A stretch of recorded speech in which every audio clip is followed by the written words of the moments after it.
Sometimes you never know the value of a moment until it becomes a memory. This past weekend I was working at a catering event, and it was a home on the Upper East, really high-end home, high-end client. It was a really nice time. And towards the end I started chatting it up with the house manager. He was asking me a lot of questions, vice versa. We were just talking about life, and I was just being myself. And I wanted to ask for his number. However, I froze. I left the event and I said, man, how did I not ask for this guy's number?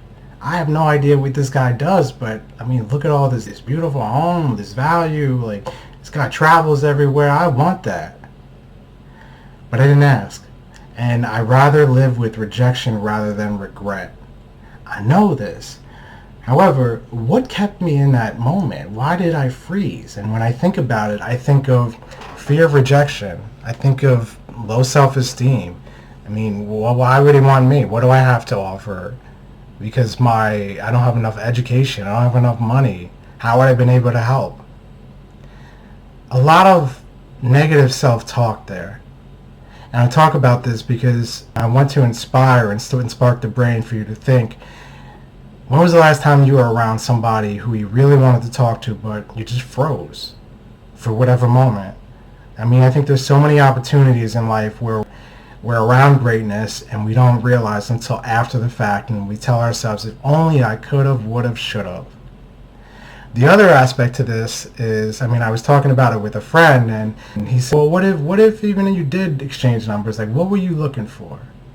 And I said, I don't know, maybe you could take me to the next level. Maybe you can provide a really good job. And what I really should be focusing on is how I can help other people. How can we connect so we can be of service to other people? Because whenever of service to other people, that's when it's a win-win. But otherwise, it's all ego and it's pride. And there's nothing wrong with that to some extent, because that's how this world works. You know, it's about connections, it's about meeting people, and you meet somebody and your life could change. I mean, that's really what the reality is. And I remember in that moment, I told myself, well, I don't think this guy could help me, and I'd rather just work and figure it out the hard way. Well, why? Why do you gotta jump through all these hoops just because you never know what this person could help you with?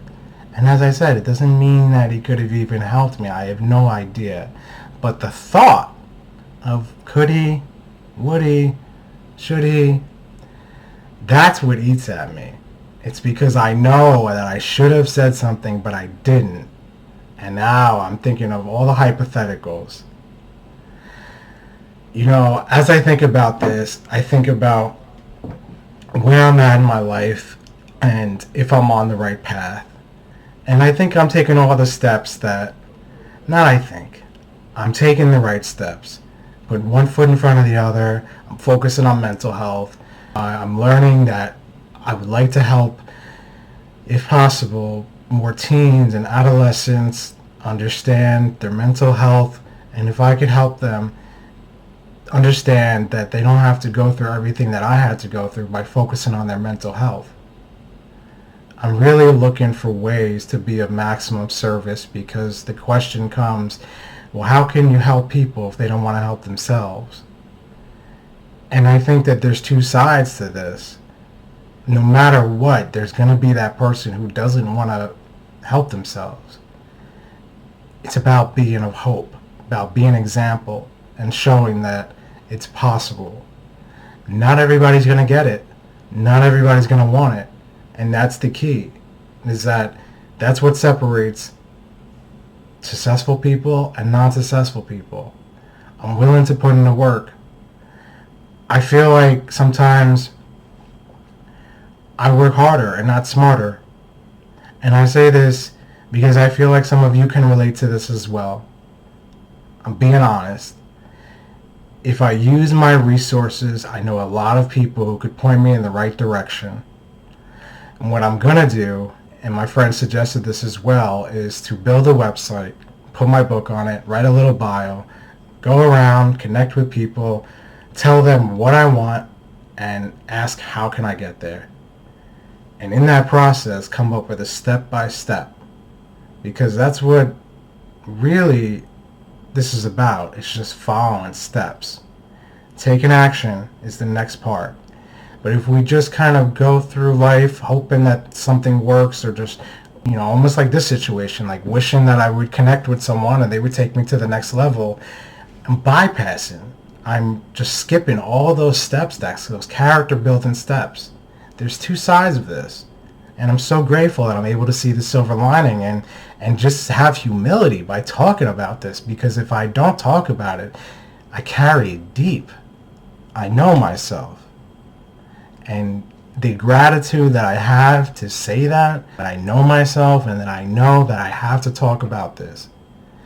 And I hope that this helps someone. I hope that someone else can say, I'm going through that as well. I remember this time, because what I take away from this is that the next opportunity that comes, I'm not going to let that happen again.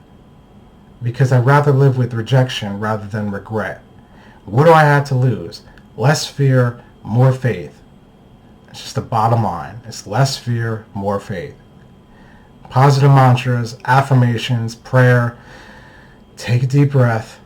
Go to the bathroom, check in with yourself, look in the mirror and say, I can do this. I can do this. I'm going to win. And don't give up until you get what you want. There's so many haters out there. There's so much distraction out there. And if you don't stay motivated, if you don't stay plugged in, you got to lock in. You got to listen to motivational tapes in the morning and at night. Because our brains, our negative self-talk will take us into another dimension. And all of a sudden, we'll start losing our goals. Start losing our dreams. It's not that important. Watch the TV. Connect with other people. Lock in. Lock in. Because whatever you want to do, it's possible. You just have to take the right steps. You have to take the action. And ask for help. Don't be afraid to ask for help. I credit I credit Les Brown. I love Ed Milet. There's a lot of motivational speakers that take me to that next dimension. And I built this tool belt over some time. And it's important to me. It's really important to me because I notice, I become aware when the negative self-talk comes over and when I feel like I'm drifting. And once I'm drifting, I have to get grounded. Hope this helps. Happy Sunday. Don't forget to keep the faith and ask for help.